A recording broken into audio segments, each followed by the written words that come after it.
আপনারা জানেন বাংলাদেশ আপনাদের সিলেটের গড়গোবিন্দ রাজা, এই গড়গোবিন্দকে রাজাকে যে পরাজিত করেছিল তার নাম জানেন? কে মেরেছিল তাকে? শাহজালাল। শাহজালাল রাহমাতুল্লাহ আলাইহি তিনি কিন্তু বিজয় করেছিলেন, এটা আপনারা জানেন। এটা তো স্পেনের বিজয়, হয়তো আপনারা যারা থাকতেও পারে নাও থাকতে পারে। এই আপনাদের সিলেট বিজয় করেছিল যে শাহজালাল, এই সিলেটের গড়গোবিন্দ রাজাকে যে পরাজিত করেছিল তার নাম ছিল শাহজালাল ইয়ামানি।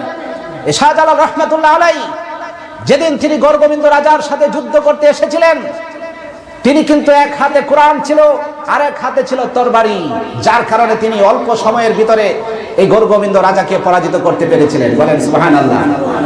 কিন্তু মুসলমানরা এই শাহজালালের নাম বাঙ্গাইয়া উরস করে, যে শাহজালাল মনে হয় পীর ছিলেন, একটা মাজার করো, উরস করো, গান বাজনা করো। শাহজালাল কি গান বাজনার লোক ছিল নাকি? এক হাতে ওনার তরবারি ছিল, তিনি জিহাদ করেছিলেন।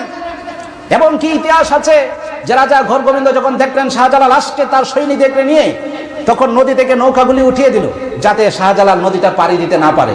এখন কিভাবে পাড়ি দেবে? তখন কান্দের মাঝে ছিল জায়নামাজ। কান্দের মাঝে কি? জায়নামাজ নদীর উপরে বিছিয়ে দিলেন। এই জায়নামাজের মাঝে উঠে বসলেন, আর এই জায়নামাজ নৌকার মতো হযরত শাহজালালের সৈনিকদেরকে এবং শাহজালালকে পার করে দিলেন। সুবহানাল্লাহ। তাহলে যার হাতে কোরআন থাকে, যার কাছে নামাজের জন্য জায়নামাজ থাকে, এই লোকটা কি ভণ্ড হইতে পারে? এই লোকটা কি ভণ্ডদের লোক না আমাদের মুসলমানদের লোক?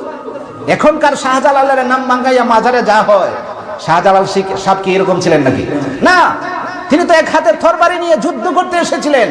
তিনি ঢোল তবলা সারেঙ্গি নিয়ে এখানে উরস করতে আসেন নাই। যদি উরস করতে আইতো ছাদে কি থাকলো ভাই? কি থাকলো? গান বাজনার কিছু ঢোল তবলা থাকলো না? ওনার হাতে তো ঢোল তবলা ছিল না, ওনার হাতে তো তরবারি ছিল। উনি জিহাদ করতে এসেছিলেন, যার কারণে এই